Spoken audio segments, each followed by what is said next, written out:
आप सभी को मेरा नमस्कार।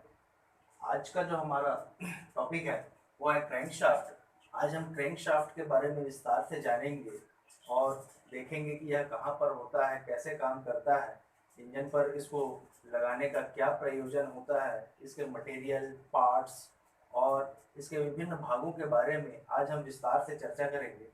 तो आइए हम जानते हैं कि क्रैंकशाफ्ट क्या होता है।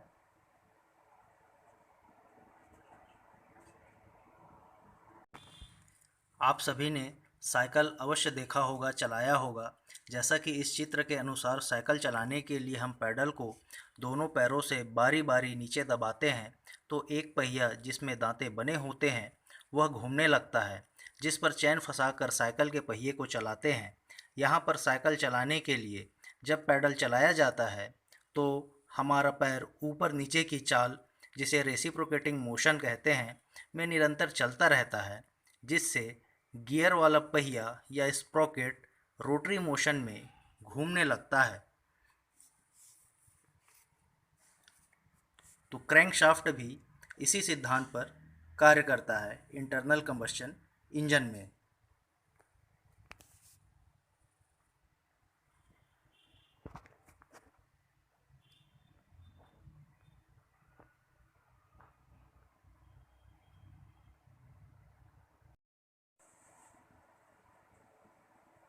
तो इंटरनल कंबशन इंजन में क्रैंकशाफ्ट भी इसी सिद्धांत पर कार्य करता है।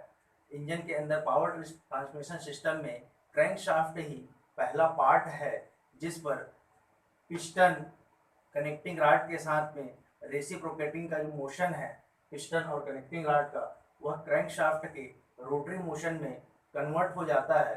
तो क्रैंकशाफ्ट के द्वारा पिस्टन से प्राप्त जो शक्ति है उसको रोटरी मोशन में कन्वर्ट करके फ्लाई व्हील को देती है, जहां से हम उसको उपयोग कर सकते हैं।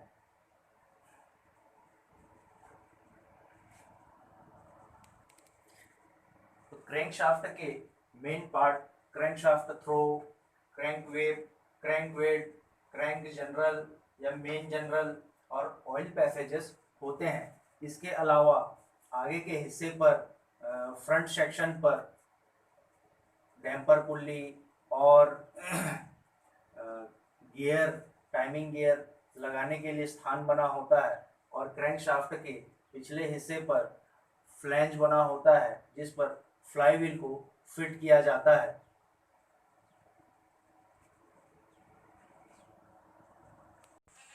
जैसा कि इस चित्र में क्रैंकशाफ्ट के भागों को अच्छे से नामांकित किया गया है।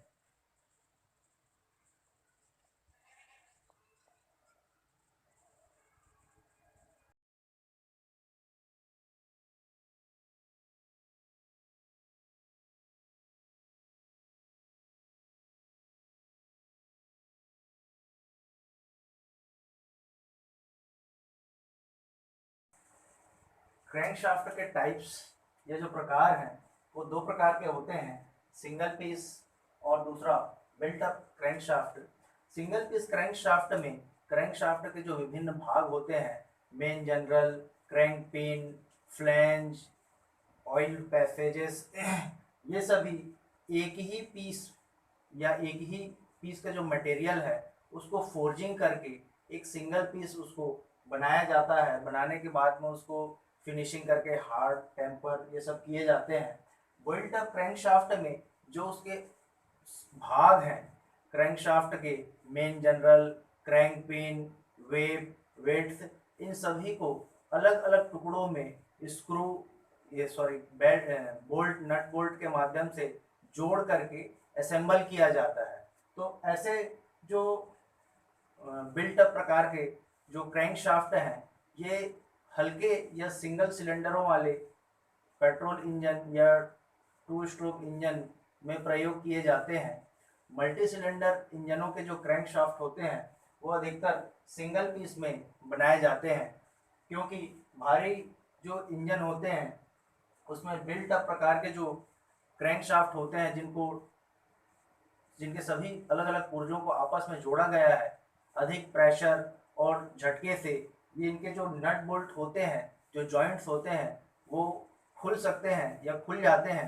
इसलिए बिल्ट अप क्रैंकशाफ्ट का जो प्रयोग है सिंगल सिलेंडरों वाले हल्के इंजनों में अधिकतर प्रयोग किए जाते हैं, जैसे मोटरसाइकिल, स्कूटर, इस तरह के।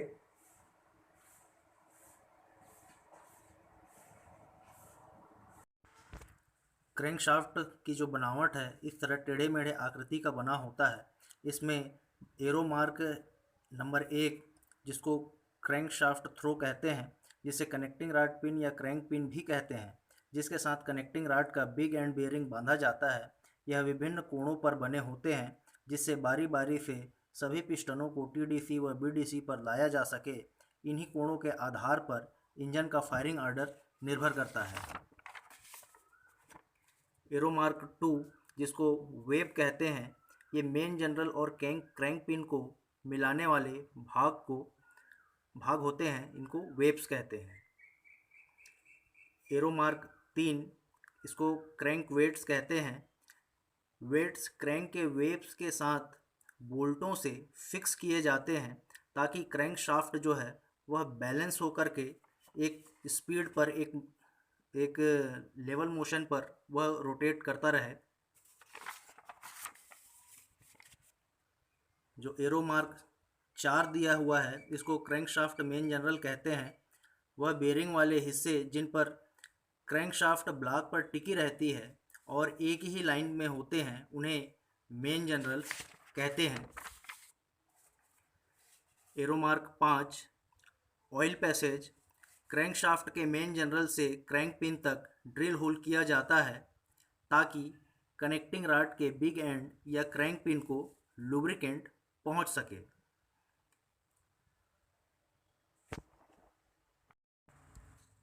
क्रैंकशाफ्ट के सामने के हिस्से पर गियर और स्प्रॉकेट नंबर 6 से प्रदर्शित किया गया है। तो ये गियर और स्प्रॉकेट लगाया जाता है जिससे क्रैंकशाफ्ट के द्वारा कैम शाफ्ट को ड्राइव दी जाती है। और वहीं पर नंबर 7 पर vibration damper and fan belt pulley number 8, इसके माध्यम से वाटर पंप, फैन, जनरेटर या अल्टरनेटर को फैन बेल्ट के माध्यम से चलाया जाता है। और इसी के पिछले हिस्से पर रियर एंड पर क्रैंकशाफ्ट पर फ्लाईव्हील नंबर 9 फिट किया होता है। इस फ्लाईव्हील का इनर्शिया, जड़त्व लोड या स्वयं का भार क्रैंकशाफ्ट को एक स्थिर गति पर घुमाता है। जैसे आइडल स्ट्रोक में सक्शन, एग्जॉस्ट और कंप्रेशन, ये आइडल स्ट्रोक होते हैं। इस समय इंजन पर जो पावर स्ट्रोक के दौरान जो शक्ति, जो झटका होता है, वह पावरफुल होने के कारण जो क्रैंकशाफ्ट है वह अधिक घूमता है, अधिक उसको रोटेशन मिलता है।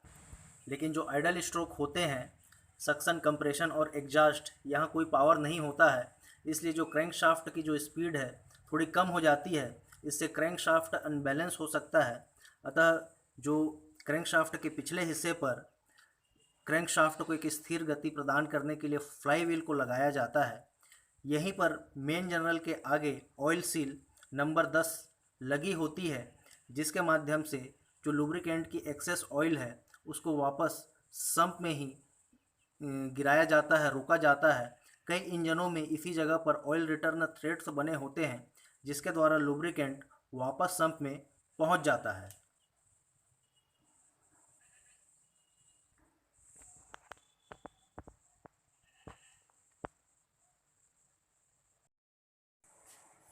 क्रैंकशाफ्ट जो है अपने क्रैंक केस में मेन बेयरिंग के साथ में निश्चित स्थान पर फिट होकर के फ्री घूमते रहता है। तो इस तरह से इसका खुद का सेंट्रीफ्यूगल फोर्स, पिस्टन द्वारा जो लगाया गया जो प्रेशर है, इम्पैक्ट फोर्स तथा कनेक्टिंग रॉड, इन सब को सहन करना होता है। अतः क्रैंकशाफ्ट का पर्याप्त मजबूत होना आवश्यक है। तो क्रैंकशाफ्ट का जो मटेरियल है मुख्य रूप से निकल स्टील, क्रोम वेनेडियम स्टील, निकल क्रोम स्टील, निकल क्रोम मोलिब्डेनम स्टील, ऐसे धातुओं से बनाए जाते हैं।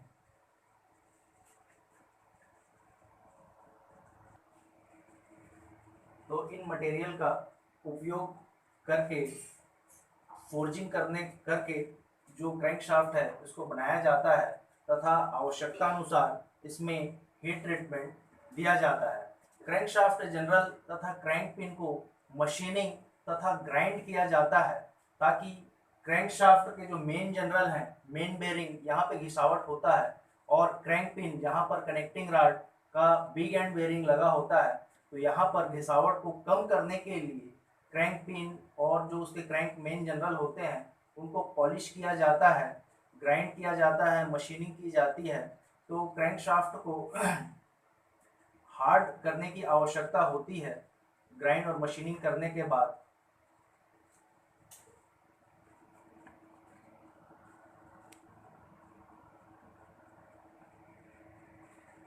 तो क्रैंकशाफ्ट को हार्ड करने के लिए आवश्यकता अनुसार इसमें हीट ट्रीटमेंट भी दिया जाता है।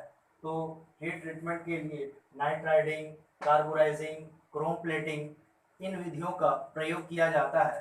तो इन सभी प्रक्रियाओं से क्रैंकशाफ्ट जनरल एवं क्रैंक पिन को कठोर किया जाता है। इन सभी प्रक्रियाओं से जो कठोरता प्राप्त होती है उसकी जो गहराई होती है वह सरफेस से कम होती है, कुछ दूरी तक ही कठोर हो पाती है।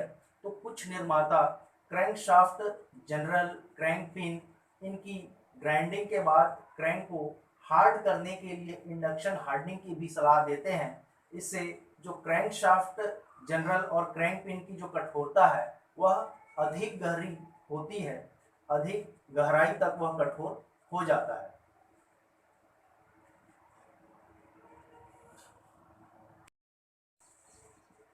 क्रैंकशाफ्ट जो है अपने क्रैंक केस में मेन बेयरिंग के साथ में मेन जनरलों को बांधा जाता है और पिस्टन कनेक्टिंग रॉड के बिग एंड बेयरिंग के साथ में क्रैंकशाफ्ट के क्रैंक पिन पर बंधे होते हैं और क्रैंकशाफ्ट इन सब को झेलते हुए पिस्टन का प्रेशर, कनेक्टिंग रॉड और खुद का रोटरी मोशन इन सब को बर्दाश्त करते हुए अपने निश्चित स्थान पर फ्री मूवमेंट कर सके और सुगमता से वह घूम सके, इसके लिए हमें क्रैंकशाफ्ट बेयरिंग लगाने होते हैं। तो क्रैंकशाफ्ट में दो तरह के बेयरिंग प्रयोग किए जाते हैं, एक मेन जनरल पर जिसको हम मेन बेयरिंग कहते हैं और जो दूसरा है कनेक्टिंग रॉड के बिग एंड सेक्शन पर हम बिग एंड बेयरिंग का प्रयोग करते हैं। तो सिंगल सिलेंडरों वाले इंजनों में मेन बेयरिंग जो होते हैं वह बाहर से रोलर बेयरिंग और टेपर रोलर बेयरिंग का भी प्रयोग किया जा सकता है और जो कनेक्टिंग रॉड जहाँ पे फिट होता है बिग एंड, वहाँ पर हम सेल बेयरिंग जिसको दो टुकड़ों में बने होते हैं इनका प्रयोग करते हैं। तो मल्टी सिलेंडर इंजनों में जिसमें क्रैंकशाफ्ट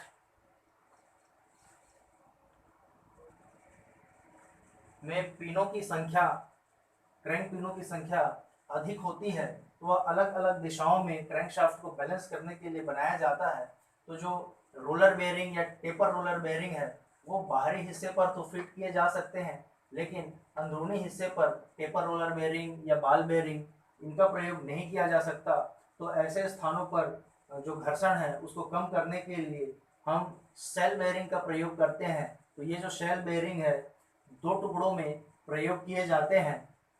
तो ये बेयरिंग अधिक लोड और रोटरी मोशन को सहन करते हैं। इन बेयरिंगों को दो टुकड़ों में ही बनाया जाता है अधिकतर, जिससे इसे आसानी से फिट किया जा सकता है या रिप्लेस किया जा सकता है। जब उसको चेंज करना हो तो आसानी से उसको हम रिप्लेस कर देते हैं। इन बेयरिंगों को पतले वाल बेयरिंग भी कहा जाता है क्योंकि ये पतले होते हैं। इन पर एक पतली स्टील सेल बैश की एक तह या परत होती है। तो इसमें जो लाइनिंग का जो मटेरियल होता है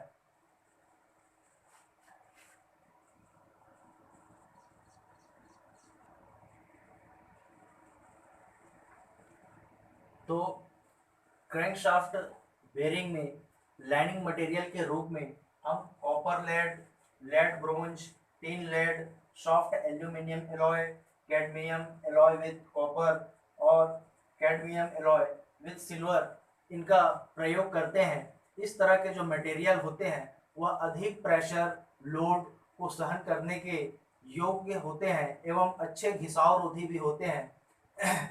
तो इन मटेरियल्स का प्रयोग हम बेरिंगों को बनाने के लिए करते हैं। तो इसमें जो लाइनिंग की जो परत होती है वह 1 इंच के 5,000वें भाग तक चढ़ाई जाती है, कोटिंग की जाती है। शेल बेरिंग कुछ इस तरह के होते हैं, बने होते हैं बनावट में। तो यहाँ पर नंबर 1 जो एरो मार्क दिया हुआ है, अर्धगोलाकार आकृति का स्लॉट, झिर्री या खांचा होता है, इसे ऑयल ग्रूव कहते हैं। नंबर 2 एरो मार्क में लुब्रिकेंट ऑयल होल, यहाँ से बेरिंगों को लुब्रिकेंट प्राप्त होता है। और जो नंबर 3 जिसे लॉकिंग लिप कहते हैं, शेल बेरिंग के बाहरी व्यास से और थोड़ा उभरा हुआ होता है, जो बेरिंग बोर या होल में बने लिप स्लॉट में फंस जाता है। लिप स्लॉट में अच्छे से फंस जाता है ताकि जब क्रैंकशाफ्ट घूमे तो बेरिंग भी उनके साथ में, पिन या जनरल के साथ में न घूमने लगे। और नंबर 4 पर है लिप स्लॉट। ये बेरिंग कैप के बोर में अंदरूनी स्लॉट बनाया जाता है, जिसमें लॉकिंग लिप को सेल के रूप में जो बेरिंग है उसको फंसाया जाता है। शेल बेरिंग को कनेक्टिंग रॉड अथवा क्रैंक पिन के साथ में या मेन क्रैंकशाफ्ट के मेन जनरल में जब क्रैंकशाफ्ट मूवमेंट करे तो घूमने से बचाने के लिए शेल बेरिंग के इस तरह के प्रकार या डिज़ाइन का भी प्रयोग किया जाता है। इस प्रकार को नंबर 5 एरो मार्क से प्रदर्शित किया गया है, डावेल पिन जिसे कहते हैं, जिसमें इसी के अनुरूप होल बने हुए बेरिंग शेल का प्रयोग किया जाता है जो डावेल पिन पर फंसते हैं। तो इस तरह से डावेल पिन और लिप स्लॉट, लिप लॉकिंग, इनका उद्देश्य बेरिंगों को घूमने से रोकना होता है, ताकि जब क्रैंकशाफ्ट मोशन करे तो उनके साथ में बेरिंग भी न घूमने लगे।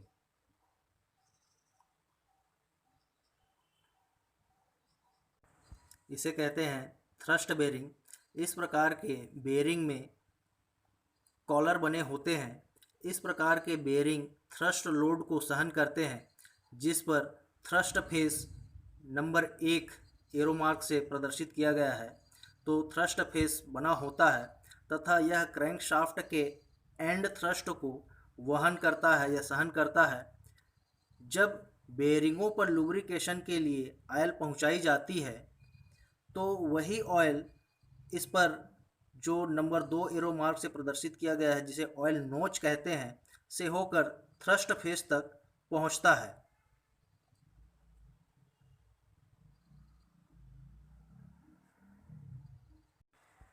कुछ इंजनों में एंड थ्रस्ट को सहन करने के लिए थ्रस्ट वॉशर का भी प्रयोग किया जाता है।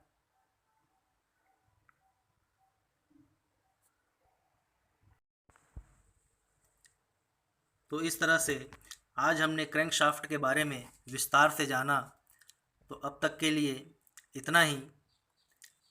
धन्यवाद। आशा करता हूँ कि आपको क्रैंकशाफ्ट अच्छे से समझ में आया होगा।